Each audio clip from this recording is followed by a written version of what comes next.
Welcome to another episode of Legal for Tech, the podcast. So, guys, you recognize my voice. It is always Rosie here. And as I've said many, many times, this is just a group of students and young professionals who are very interested in technology and, yes, its regulation. So, today I'm joined by a female colleague, Miracle, finally. Hello, Sophie. Hi, nice to see you. Lovely to see you as always, Rosie. Glad to see another woman in the room. Yes, because it's an all ladies group today. So we have the pleasure of being interviewing Marie Potel-Saville. Hello, Marie. Hi, Rosalia. How are you? I'm fine, thank you. It's great to see you. And also, I want you to start telling our listeners why you're here, who you are, because it is so exciting. I'm very excited as always. And um, I mean, where did life bring you? What's your life pattern? Well, that's a big, big question. Let me start by the professional, let me limit this question to the professional side at least. So I define myself as an impact entrepreneur. I've been an entrepreneur for 7 years, building two companies. One is called Amarabi, and it's a legal innovation studio based on design principles. And the other one is an AI solution that finds and fixes dark patterns. I guess the common point between the two is to ensure that we create a human-centric legal innovation, legal AI, that whatever progress we can encounter technically, it still enables humans to thrive, and it still preserves and maintains our fundamental rights and values. You probably have guessed that I used to be a lawyer before being an entrepreneur with this kind of intro. So yes, let's say I'm a redeemed lawyer, but I used to be in private practice for, well, a long time, 12 years, a bit more. Originally, I was a competition lawyer working at Freshfields, Allen and Overy, etc. Life took me to Mexico City, where I worked in a local law firm, which was absolutely amazing. Then I moved in-house. I was a GC at Chanel and then Estee Lauder for some time. And then I trained. I did a master's degree in innovation by design. And that's how I created my first company. I want to say as well that I'm very, very lucky to be part of an amazing group of women globally, which is called Women in AI Governance. And given the intro that you gave, that it's a female episode today, I want to mention that I'm really amazed by this group of women around the world, focusing obviously on empowering all women to really, have their seat at the table and shape AI to make sure that, for example, it doesn't contain too many biases, or that it is, really ensuring and enshrining our core fundamental values in AI too, and that's the right AI governance. That's it for now. That's it for now, but obviously, I mean, it's not it because there's also something very interesting that you told us about throughout your story, which is really, really important to women as well. And the issue is the one of dark patterns. It is sometimes particularly relevant to women to understand how dark patterns work because they do exploit our weaknesses. For example, there was a very, very big study that was that dark patterns do exploit female period, so the hormonal cycle of women. So, what is a sludge, and what kind of dark patterns are sludges? Okay, so let's start with the basics.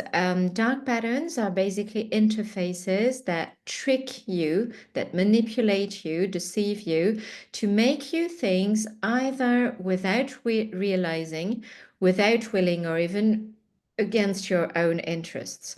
I'm not going into the details of the various legal definitions of dark patterns here. What matters is to really understand the concept. And you're very right to mention the fact that dark patterns do manipulate our weaknesses, as you said. It's basically human cognitive biases. So basically, you know, all humans have, let's say, at least 180 cognitive biases, not just women, everybody. And those cognitive biases, for example, you know, it could be our aversion to loss or the framing effect, the fact that, you know, if someone frames a situation in a positive way, for example, we'll tend to stick to that positive aspect of it, and, you know, and so on and so forth. What's really interesting about the cognitive biases is that it makes us very, very predictable. It's very easy to say that, you know, any human being exposed to, for example, information overload, well, it's probably going to not read that content. And that's, you know, the consequence of that is basically blind signing online. So back to dark patterns, basically, they manipulate our cognitive biases. So, for example, well, you know, let's take the most basic possible example: cookie banners. In a cookie banner, usually you've got a big fat green button that says accept all or I agree, and then a tiny gray link that says manage your preferences or continue without accepting, you know, things like that. This plays on the salience bias, which is simply the fact that we are drawn to what is more visually visible. Basically, it's just, you know, it's just more visible on the page and we're drawn to that. So that's just an example. And basically the issue with dark patterns is that even if we can sometimes spot them, for example, we know that when Booking.com or other travel companies, you know, say that 45 people are looking at the same room, it's probably not true. And it's annoying, and we know it's probably fake. Nevertheless, it works because it plays on our, you know, fear of losing that opportunity, for example. So that's the overall issue with dark patterns. Now, what's a sludge? Basically, it could be assimilated to a dark pattern. The term sludge is derived from Thaler, of course, you know, the Nobel Prize in economics, and he defined the nudge versus the sludge. So nudge basically is gently influencing people into doing things that are meant to be good for them, like, you know, the noise that the car makes until you you fasten your seatbelt. That's a nudge, and it's generally accepted that it's for your own good, for your own sake, that you put your seatbelt on. And then a sludge consists in doing exactly the opposite, you know, making things more difficult, more complicated, so that you can't achieve your goals, basically. So, for example, if you want to unsubscribe from Amazon, it takes at least 7 steps, and they try to first seduce you, then scare you, and then they make it more and more and more difficult for you to actually click unsubscribe. That could be defined as a sludge, and that's obviously a dark pattern too. Does that answer your initial question? That's a Yes, brilliant and answer, I think, Marie. I have to say that my professors at university definitely practice this sludge into making me do my exams. It sounds like they're really, really taking it slow, just to say. Sophie, you go. Fabulous. I was just going to comment there. I think the FTC's pending case against Amazon for using dark patterns revealed that in the internal documents that Amazon employees call that customer journey to unsubscribe the Iliad flow, precisely because it's so complicated with so many steps, clicks, scrolling, so much information the user has to read and digest. It's really not easy and simple to do at all. Exactly. You're very right to mention the FTC because actually, thanks to the discovery procedure, which we don't have here in Europe, they actually obtained documents from Amazon itself, because Amazon didn't have a choice, obviously. And those documents reveal that top senior management knew perfectly well about the problem, and they consciously made the decision to keep the unsubscription process super complex because there were proposals to make it easier, simpler, etc. And they said, no, no, no, this makes too much money. Let's keep it this way. So obviously they're facing personal liability too, and rightly so. Yeah, one to definitely keep your eyes on if you're interested in regulation in the US and with a view to what we can perhaps change here in Europe. So thinking about zooming back in on Amarabi and what your team is doing there, when you were talking about dark patterns and sludges versus nudges, clearly we're not just drawing on law here, we're drawing on social sciences, we're drawing on neuroscience and psychology. How do you approach that need to be interdisciplinary when you're looking at how Amarabi works, what people's backgrounds, who do you have working for you, and how are they all combining their expertise? Yeah, so just to be precise, the name of the company that handles dark patterns is called Fair Patterns. I know it can be confusing because I basically created both companies, and that's perfectly fine. Huh? But just for our listeners, so the name of the company is Fair Patterns. But you were very right about your question because it's actually the same multidisciplinary skills that are required for Amarabi and for Fair Patterns. So if we stick to Fair Patterns, obviously we need experts in neurosciences and behavioral sciences in general, because again, the way dark patterns manipulate our cognitive biases, well, it's absolutely indispensable to fully understand that, to then try to mitigate dark patterns by creating what we call fair patterns, which is a concept we developed in our R&D lab. And it's all about empowering users to make informed and free choices.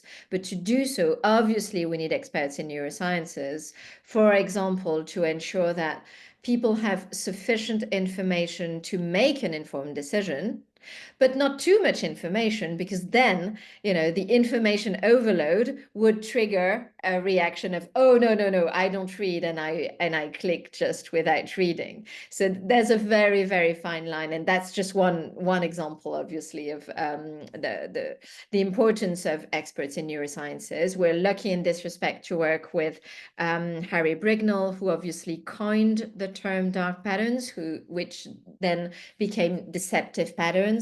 And then, of course, it's all about working with human-centric UX designers. I'm just adding the term human-centric because within UX designers, you might have some people who perhaps have lost sight of what is good for people versus what's good for companies. Obviously, internet cannot be neutral. There's an architecture of choice, which is inevitable.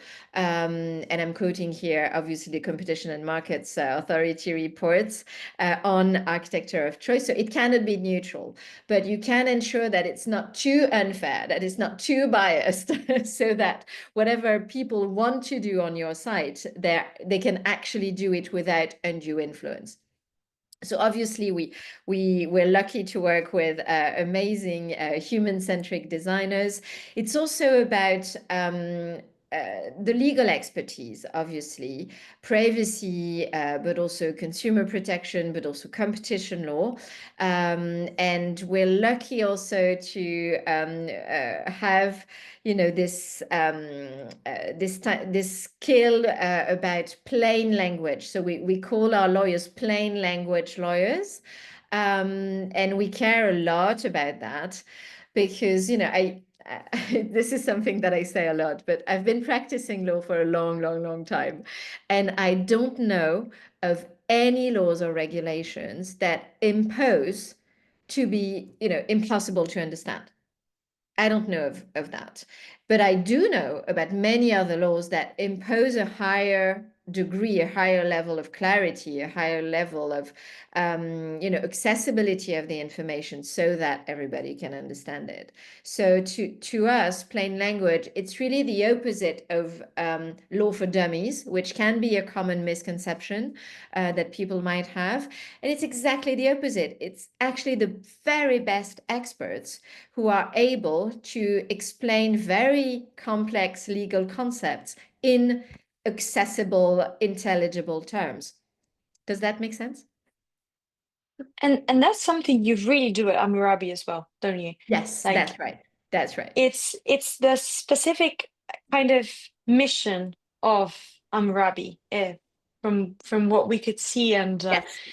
and appreciate.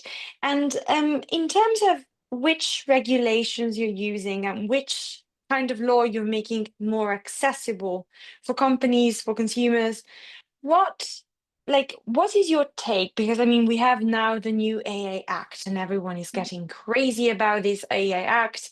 Article 43 cannot be understood. Nobody really understand what is high risk and stuff. In terms of the types of regulations that we now have in the European Union, which ones have you been mostly working with, and which ones have been most challenging to work with? So for fair patterns, we're covering EU law, US law at federal level, and we're going through the state level, which is a bit of work, but we're getting there.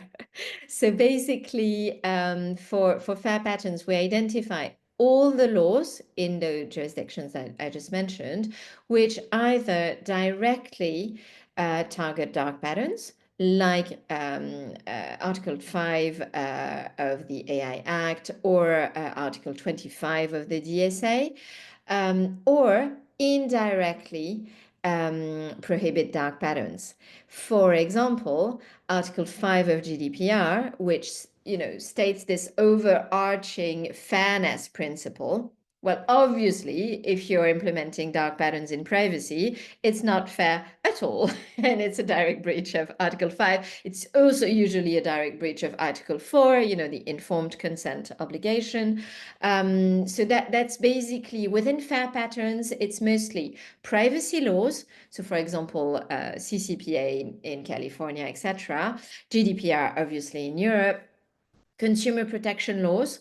So in Europe, that would be the Unfair Commercial Practices Directive, which is going to be renewed by the Digital Fairness Act. And we've got also some specific legislation like ROSCA in the US, targeting very, very specific topics. So that's for fair patterns, because basically our AI solution finds dark patterns. It also identifies all the legal violations that correspond to these dark patterns. And then we offer the countermeasures in the form of fair patterns. Now, for Amarabi, it's much broader, because basically clients come to us with any sort of legal content. Basically, we create value when the original legal content is hard to understand or hard to apply, or even, no one wants to read it in the first place, like privacy policies, anti-money laundering programs and that kind of things. So here it's much, much broader. But I guess what have we struggled the most with? Well, we've done so many privacy policies that we don't struggle anymore. It's become business as usual. But I must say that the irony is that, GDPR imposes clear, concise, accessible information to collect the consent of people to process personal data. And GDPR itself is anything but clear, concise, accessible. So, we usually joke about that lawmakers do not seem very consistent with themselves, or at least they don't know how to produce clear and concise and intelligible legislation or regulation. But other than that, I guess what's the most tricky that we've done so far, Well, we've worked a lot on the AI Act, precisely because it's not very clear. I agree. Now, it's not impossible to understand, but it's true that it takes efforts. So we've done a lot of work to create digestible AI policies for our clients, basically, to convey those messages in a common language. That's something that's very, very important. Typically specifically for the AI Act, it's a regulation that requires so much transdisciplinary collaboration. You need pretty much all the teams in a given organization to work together to implement it properly, which means that the IT guys have to talk to marketing guys, who have to talk to salespeople, who have to talk to legal, who have to talk to compliance and internal audit, etc. And once you work in-house, you realize that none of these people speak the same language. And that's regardless of AI, even putting aside the complexity of AI itself, even for any sort of topic, you realize that none of these people speak the same language. So even more so for something as complex as AI itself, what's a large language model? How does it work? How do you make sure that everybody has the same understanding of it within the company? Incidentally, the AI Act imposes the AI literacy obligation, which, has to be adapted to the level of knowledge of each individual almost.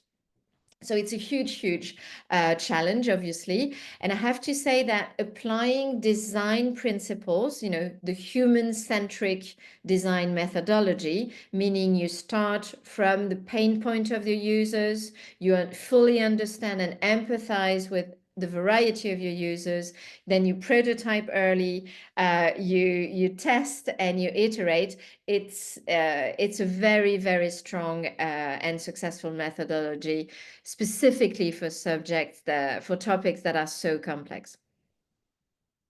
Absolutely. And I'd really recommend to any listeners who haven't gone onto either the Fair Patterns or Amarabi website, have a look at the work that they're doing, because I have to say, I hadn't even realized the design decisions being made about kind of, your cookie consent, privacy notices that are being made when I go onto a social media platform, a news website, whatever, an e-commerce platform, every day, until I looked at the work that your team is doing and I saw it could be completely different.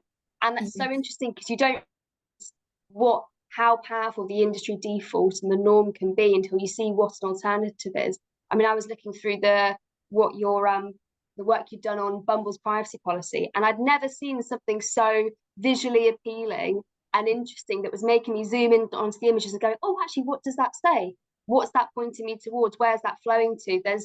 And that's not even, considering the things you've been doing with Epic Games and the privacy saga, and making it interactive and accessible for younger audiences. So yeah, like I said, I'd really recommend anyone go check out what they've been doing, because it just looks absolutely fantastic. Or just go on Bumble. That's also another way to go. I must say that the whole team was super happy to work on Bumble. The team at Bumble is absolutely amazing. Such a nice bunch of people, and also, being let's admit it, a female-led company, it was great, to learn more about the story behind Bumble. Obviously, the founder of Bumble decided to create an application where women and girls can make the first move. How interesting, right? And now, of course, it's evolved into also a friendship app and many other things. But we had lots of fun, I have to say, and we're very happy about the result. And just one thing, we've never worked for Epic Games, just for the record. And so we worked for King, Blizzard, Activision, Roblox. So just to make things clear. You know what? Because I was reading about the the court case involving Epic Games instead. I've got different games companies on the brain, clearly. Okay. Goodness. Misplaying, Sophie. Yeah.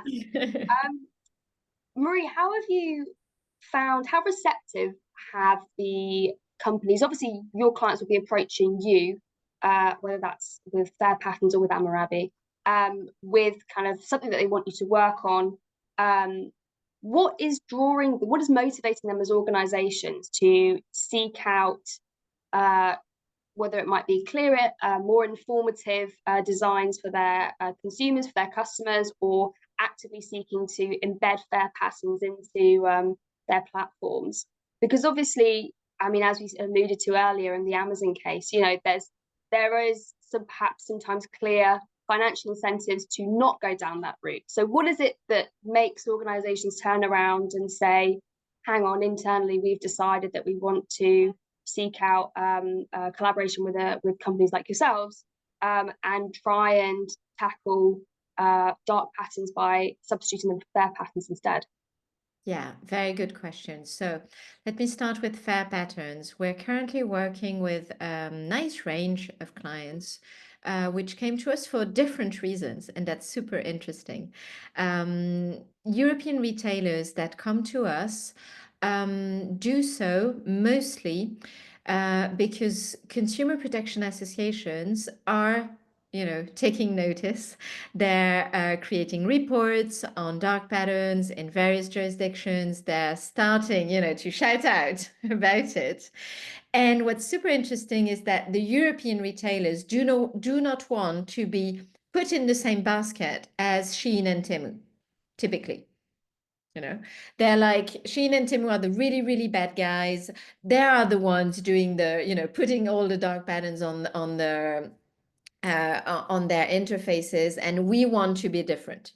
That's, you know, that's what we're hearing right now.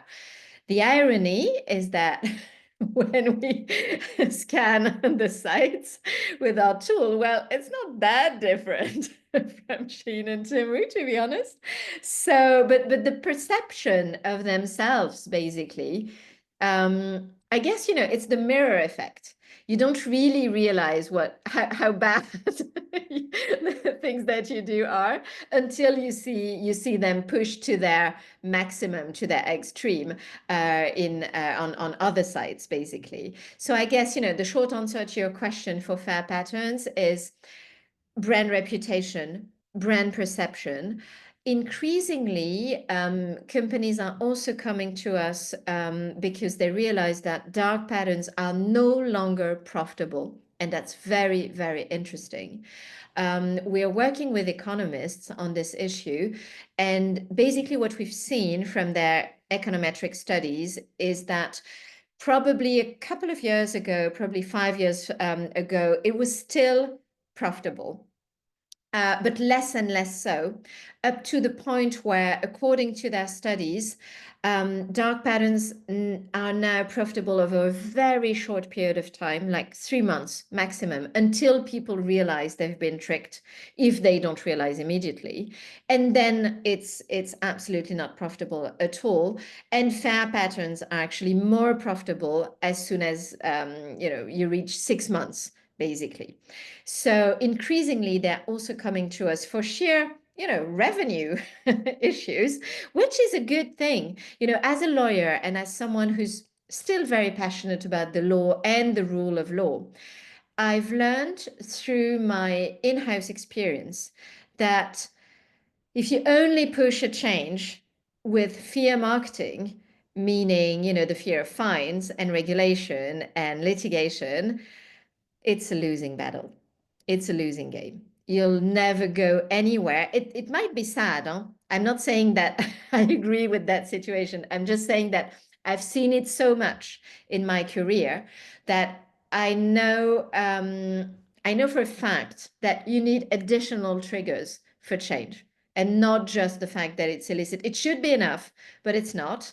And so that's also why we're working on brand perception, we're working on profitability, we're working on customer lifetime value. And the good news is that fair patterns have a very positive impact on customer lifetime value. So it's all these factors. For Amarabi, I guess the reasons are much more pragmatic, I would say. If we take companies, they come to us simply because complexity jargon, processes that no one understands, it costs a lot of money and time. It's completely inefficient. You know, complexity as a business model is dead. It's been dead for a long time. So they come to us simply because it's preventing the business from doing what they want to do.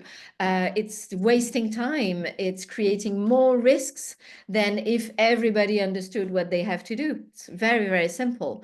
The law firms that come to us, it's usually because they struggle a bit with plain language. You know, the expert posture is something that they find a bit hard to let go, and I fully understand. So it's usually yeah, plain language, litigation design also. Lots of cases of litigation design and the neuroscience aspect. Law firms absolutely love this, and I do too. When you said that, like in Fair Patterns, you are seeing this kind of process evolving that dark patterns are not kind of profitable anymore. Would you ascribe this lesser profitability to the fact that European regulations have been banging on people read, consent, remember, look at, to the point that like now consumers kind of have drunk, kind of um understood this point, or do you think it's something else? I wish it were the case, but I don't think so. Could be wrong here, but unfortunately, there are tons of studies on, you know, the privacy paradox, for example. The fact that if you ask people if they care about privacy, they would say, yes, of course. But then their behavior online is exactly the opposite because they just blind sign every single day, 10 times a day. We all do, right? So unfortunately, no, I don't think that it's thanks to European regulation. I think that there are some studies, for example, McKinsey analyzed the fact that consumers are getting tech savvier, you know, because it's interesting. They learn more, they're getting savvier. And so they also learn more about the tricks. It still, awareness about dark patterns is not very high, don't get me wrong. But I think it's more about, you know, the evolution of consumer behavior. Also, McKinsey was pointing out something very interesting, which is that consumers tend to want a closer relationship with the brands that they like. You know, they want this, McKinsey described it as almost an intimate relationship. This is a bit odd, but basically, this closeness with the brand that they look for means that if they realize that they've been tricked, they're absolutely furious. More than, you know, if it was just about buying stuff, like, you know, yeah, okay, they tried to steal 5 years from me, so what? So I guess that's perhaps more an explanation than just regulation. I'm um, I'm I'm yet to see a regulation that teaches people anything.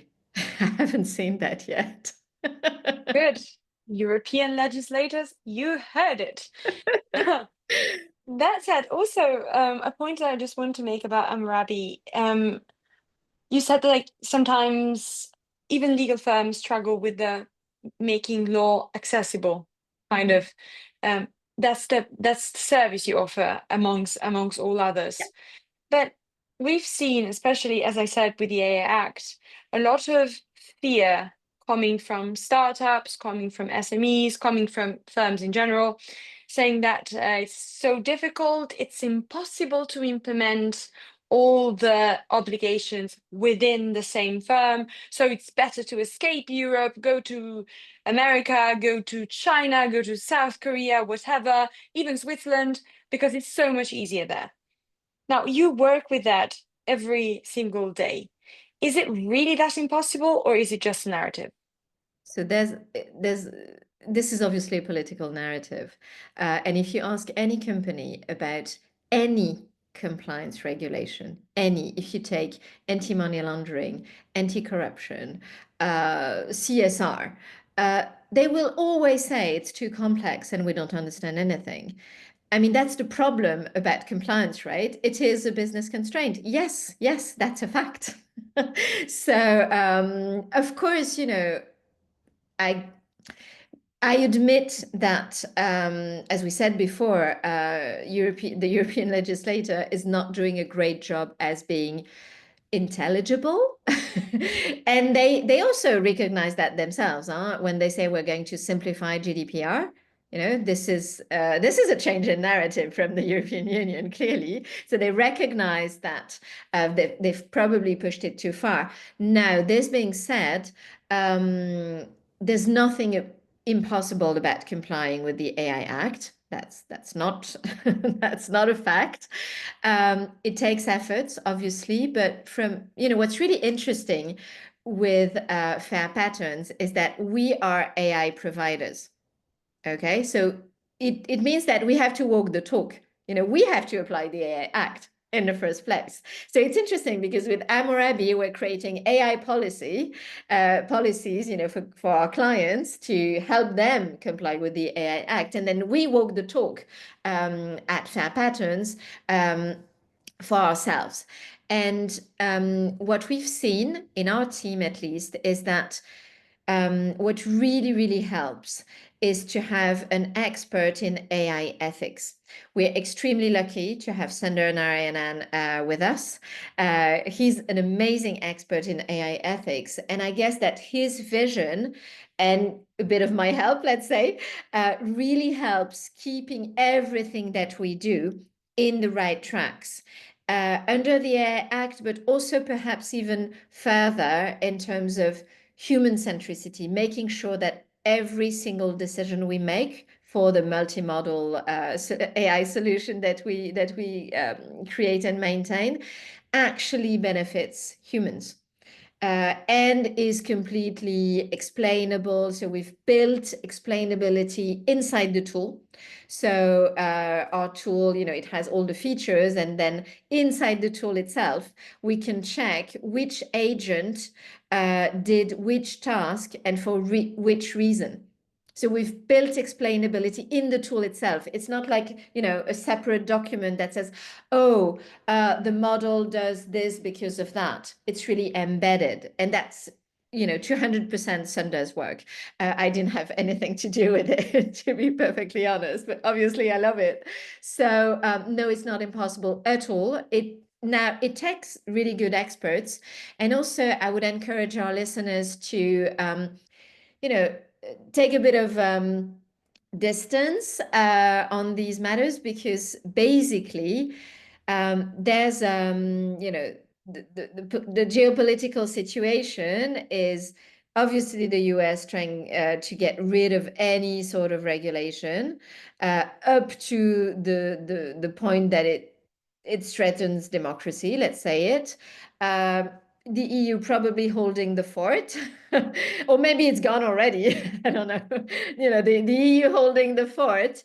And what I know I've been criticizing the EU legislator, but what I really love about our European legislation is that it enshrines our European values inside everything they do.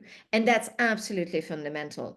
We praise fundamental rights, human rights, women's rights, and if we don't enshrine them in all our ecosystem, we're seeing, you know, as we speak, that they could very well disappear or be, you know, very severely damaged. So we have to thank the European Union for that. That, you know, of course, it could be clearer, but it's a really, really good job of embedding all these values into our ecosystem. Definitely. I think it will definitely be interesting looking to see how the politics of external to the EU, politics of the US will impact things like privacy rights online, and how that's going to compare to what's happening in Europe. You're external to the EU as well, Sophie. So yes, think about it. Bring it up on record again, Rosie. Indeed, indeed. I include myself in that. Marie, I wanted to ask you, this will obviously differ, the answer to this question will differ depending on which region we're talking about. So we can start perhaps with the EU. But how do you anticipate the industry norms when it comes to dark fair patterns and explainability and transparency with consumers? How will that shift in, let's say, the next decade? You've spoken a lot in this interview about what motivates companies to not just comply with regulation as regulation develops and starts directly prohibiting specific types of dark patterns, as well as having these general principles of fairness and consent. Do you think that the trend is towards minimum compliance, or do you think the trend is more towards actively grasping onto fair patterns and using that as a way to build consumer trust and deepen, consumer relationships and monetary incentive to do so? So we've got part of the answer to this, thanks to the European Commission consultation. They're very open about it on the Digital Fairness Act. It's planned for 2026. It's going to be in consultation very soon, if it's not already. And basically, the official aim of the Digital Fairness Act is to revisit the Unfair Commercial Practices Directive so that it fits better the online environment. And that is a direct consequence of, the fitness check that was done over the past 18 months or 2 years at European level. So we know, they've been very, very open about that. I was wondering at some point whether the EU would drop the Digital Fairness Act project because of the turmoil in the US and all this criticism against Europe regulates and the rest of the world innovates. And I'm very happy that they didn't. This being said, I think that for Europe, it's more about enforcement than additional regulation. I do believe that we already have a very strong regulatory framework to fight dark patterns. GDPR is a good weapon, and it doesn't say the word, but it's principled based. And that's what we need. And that's what I believe in. We need very robust, principled based regulation so that whatever form manipulation and deception online may take, those principles apply, and we don't need yet another legislation, yet another digital whatever act. So that's my belief. But what we're seeing is that clearly the Digital Fairness Act is still going to happen, and I guess that's a good thing. And what we're seeing also, because we're monitoring this very, very closely, we're seeing new jurisdictions tackling the issue. India last year, Japan, South Korea more recently, Australia, Canada.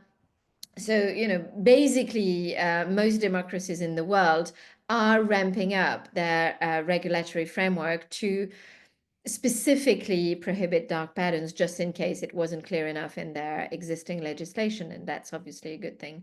But then let's not forget enforcement. And if I may ask something, if I may add, let's not forget the power of consumers. When you say that people can vote with what they buy, well, they could also create class actions. The rules depend on jurisdictions. For example, in France, it takes a consumer protection association to do it. But in other jurisdictions, you don't need that. You can just, regroup, prove your case and go for it. And we're actually working on developing toolkits that will be in open source so that anyone who suffered from a dark pattern, and we know for a fact that the damages caused by dark patterns are huge. So anyone who suffered from dark patterns could seek judicial redress in court, at least in Europe. That's the goal. I'm into a small, tiny, weeny plug for the podcast because we have actually talked about the Digital Fairness Act with Kai Tenner, who is the parliamentary advisor of Axel Voss, who is, of course, an MEP from Germany who's working a lot on the Digital Fairness Act. So that's worth listening to. And yeah, a small little plug indeed for Marie. I mean, if ever you need it, but please, to all our listeners, do go check online. What Marie has created is incredible with Amarabi, with Fair Patterns. It's literally inspiring. And I say it as a woman, as a legal student, and as a consumer, because what you've done is going to change how we view buying in the future, and it's going to make digital markets a much fairer and a much better place. So thank you so much for joining us today, Marie. It was a pleasure to meet you and an honor, really. It was a pleasure and well done. I mean, great job. Congrats to you and keep up the good work. Thanks a lot. Thank you so much. And this was all for this episode of Legal for Tech, the podcast. Thank you, Sophie, for joining me. It was a pleasure to see you as well. Pleasure as always, Rosie. Thank you. Bye.